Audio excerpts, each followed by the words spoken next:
สบายดีพี่น้องของฝ่ายมุสลิมทุกคนเนาะตอนนี้ก็อยู่ช่องอดีชาแนลวันนี้มาสยามอีกแล้วเพราะว่านัดกับสาวแตงออนและก็เอื้อยอีกคนนึงเนาะเป็นรุ่นเอื้อยเป็นคนลาวที่มาอยู่ไทยคือกันพี่น้องซึ่งเพิ่นยังบ่เคยแบบว่ามายางสยามเนาะวันนี้ก็เลยนัดกับสาวแตงออนนี่นะสาวแตงออนมาฮอดแล้วก็เลือกเอื้อยเพิ่นเยอะยางไปหาเอื้อยเพิ่นว่าแล้วก็พวกเอื้อยเพิ่นนั่งรถไฟฟ้ามาแล้วเพิ่นน่ะบ่ฮู้ทางออกมาสยามสแควร์เนาะเพราะว่าเอื้อยเพิ่นยังบ่ทันได้เคยมาสยามสักเทื่อเลยมื้อนี้เดี๋ยวสิพาเอื้อยเพิ่นมายางสยามครั้งแรกอันนี้นัดเนาะสาวแตงออนมาคนแรกเลยสบายดี สวัสดีทุกคน วันนี้มาเจอกับยูทูบเบอร์สาวลาวเนาะแล้วเฮาสิไปหาเอื้อยเพิ่นซื้อหยังก่อน เลยไปซื้อนุชซี่มันงามแบบสิเป็นงามเด็ด โอ้แม่นบ่ แม่น โอ้ยเอื้อยเพิ่นยังบ่ทันได้เคยมาสยามแม่นบ่ แม่น เดี๋ยวเฮาสิไปหาเอื้อยเพิ่นเนาะเพราะว่าตอนนี้เอื้อยเพิ่นนั่งรถไฟฟ้ามาแต่ว่ามาบ่ถูกเพิ่นบอกว่าออก2เดี๋ยวออกผิดทางเนาะถ้าก็เลยว่าสิย่างไปหาเอื้อยเพิ่นดีกว่า ไปพาไป แล้วตอนนี้สิย่างไปหาเอื้อยโนสีเพิ่นเนาะเพิ่นอยู่สยามน่าจะอยู่ฝั่งสยามพารากอนเนาะซึ่งเฮาน่ะอยู่ฝั่งสยามสแควร์เดี๋ยวย่างไปหาเอื้อยเพิ่นอยู่รถไฟฟ้าแล้วเอื้อยเพิ่นน่ะสินั่งรถไฟฟ้ามาแล้วเพิ่นบ่ฮู้ทางออกเนาะเพราะว่ามันออกได้หลายทางหั่นน่ะเอาอยู่ไสเอาบ่แม่นอยู่บ่อนเดียวกับเฮาบ่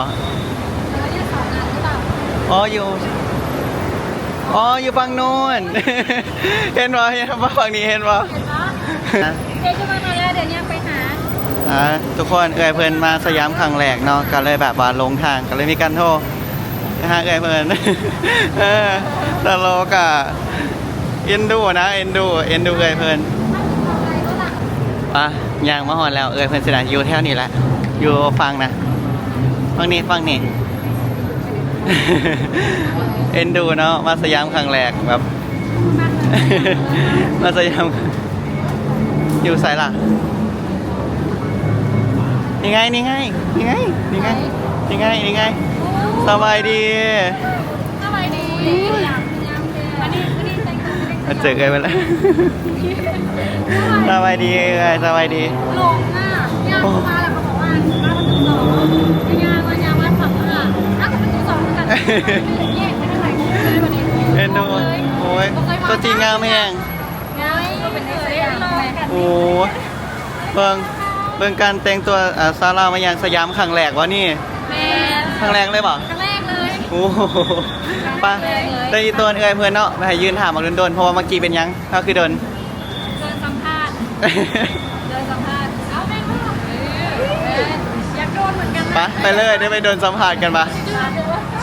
ตอนนี้เขาก็อยู่ที่สยามสแควร์แล้วแม่นบ่เอื้อยนุชซีเพิ่นมาครั้งแรกเป็นโฮสต์ได้เอื้อย อุ้ยตื่นเต้นหลายแล้วก็ย่างลงไปลงมาอยู่เลยบ่ฮู้เลยไปทางไหน ลงมาสยามครั้งแรกเลย แมนอันนี้บ่สยาม แมนอันนี้แหละสยามแล้วก็วัยรุ่นหลายเห็นบ่สังเกตก็คือมีแต่วัยรุ่นเลยแล้วก็แต่งตัวกันแบบ ในความจินตนาการของเอ๋ยคือสยามเป็นแนวใดสยามเป็นแนวใดบอกมันน่าจะเป็นห้างบอกหรือว่าเป็นอันเคยเห็นอยู่แต่ว่าบ่คิดว่ามันสิยากป่านนี้หั่นน่ะ อันนี้เขาเรียกว่าสยามสแควร์คือแบบว่าเป็นตึกแบบว่าตึกแถวเขาเรียกว่ามันมาย่อมาจากภาษาอังกฤษบ่บ่แน่ใจก็คือเป็นตึกแถวเป็นตึกแบบนี้นะแต่ถ้าเป็นสยามพารากอนสยามเซ็นเตอร์จังซี่นะสิเป็นห้างแม่นอันนี้ก็คือเป็นแบบนี้เลยโอเพนคิดหวังนิดนึงบ่ ฮะ คิดหวังนิดนึงบ่ บ่ผิดหวัง ไม่ได้ผิดหวังได้แค่นี้อย่างเห็นแล้วก็เปิดหูเปิดตาว้าวแฮงแบบเขาเจ้าแต่งตัวแบบเด็กสยามเขาเจ้าแต่งตัว นี่เอ้ยก็ได้มื้อนี้เอ้ยก็แต่งตัวได้มื้อนี้ แม่นบ่ ได้คือกันได้นี่ทั้งสองคนเลยนี่ พอได้ว่าจากคนสองคนเงินมันน่าจะคือ เนี่ย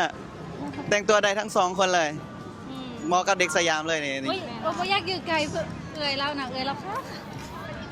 ถ้าบ่บอกบ่ฮู้ได้ว่าเป็นสาวลาวนี่คิดว่าสาวกรุงเทพสาวสยาม ยกเอ่ยภาษาอันนี้บ่แม่นแหละ มื้อนี้พาเอ้ยนุชสีมาเป็นสาวสยาม1วันเนาะ แม่น ว่าไทยดูว่าไทย สวัสดีค่ะ วันนี้ก็จะมาเดินสยามนะคะ เมื่อกี้ก็เดินหัวสุกหัวตำมาเพราะว่าเพราะว่าเบิ่งทางบ่ โอ้ ได้ประมาณนี้แหละ ไปเดี๋ยวพาเอ้ยเพิ่นไปใส่ต่อ ไปเดี๋ยวพาเพิ่นอันเข้าไปย่างเบิ่งก่อนอันสยามสแควร์ โอเค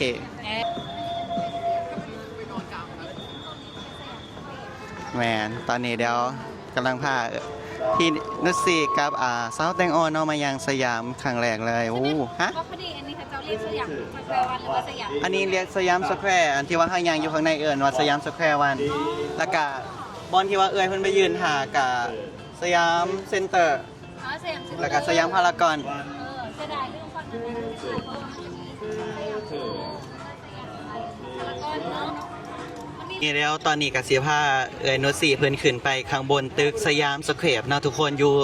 ซันเซฟเลยเนาะอยู่ซันเซฟเพื่อที่จะไปชมวิวอยู่ดาดฟ้าไปเบิ่งภาพเอิญเป็นเบิ่งแบบว่าไปเบิ่งวิวแบบกรุงเทพอะนะเพราะว่าเอิญเพิ่นกับมาสยามครั้งแรกแน่เนาะก็เลยว่าเดี๋ยวสิพาไปเบิ่งเปิดหูเปิดตาเนาะภาษาบรรทัดกันเลยไปเบิ่งวิวงามๆโอเคเอิญตอนแรกว่าสิพาเอิญขึ้นไปตึกสยามสแควร์เนาะแต่ว่าลืมไปว่าเขาเจ้าปิดตั้งแต่แผ่นดินไหวยังไม่ทันเปิด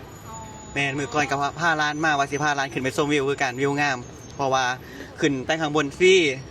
ไม่ได้เสียเงินแบบวิวงามแห้งเห็นวิวตึกกรุงเทพเลยไม่ผิดหวังนิดนึงน่าซีมีผลกระทบกับการแผ่นดินไหวมั้งไปโมเป็นยังเนาะมือหนาพาใครมาไหม ไปยางสยามก็ได้ ได้ยังไปเลยยังไปเลย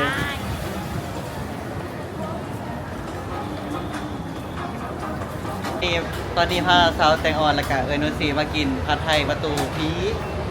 นี่มีแต่คนลาวโอ้ดีใจแห่งเจอคนมาเดียวกันดีใจโอ้อยู่ร้านดังน้ำโอ้นี่แต่อันนี้ร้านดังแซ่บอยู่แล้วเนาะ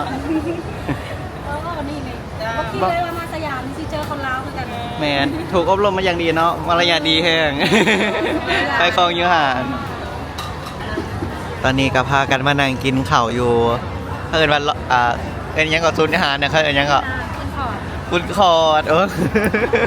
เอิญว่าฟุตคอร์ดเนาะมากินอาหารอยู่ฟุตคอร์ดห่างสยามพารากอนเนาะเป็นผัดไทยนี่พี่น้องกุ้งตัวใหญ่ๆเนาะจานหนึ่งกับประมาณ160อยู่ได้100 กว่าบาทเนาะแพงอยู่เกือบ200เลยบรรยากาศแซ่บผัดไทยไอ้กินเป็นยังบ่ผัดไทย กินเป็นยุ่ง แซ่บเจ้าดัง อันนี้บ้านเข้ากับตัวเรียงอย่าง อันนี้มันผักแป้งหรือว่าใบกระเทียม ใช่ใบกระเทียมหรออันนี้บ่แม่ แม่นบ่ ใบกระเทียมก็คือใบกระเทียม ผักอย่าง ผักแปงผักแสลบ ผักตะแลบผักแป้งบ่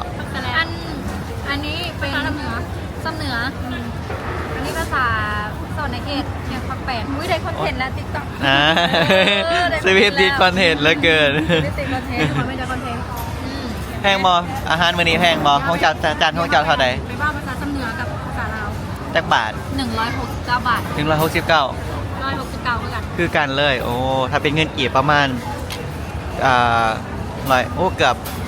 เป็นแสนอยู่ได้เนาะเป็นแสนอยู่ ของมือละแสนเลยเหร กินข้าวมือละแสนรวยเกิน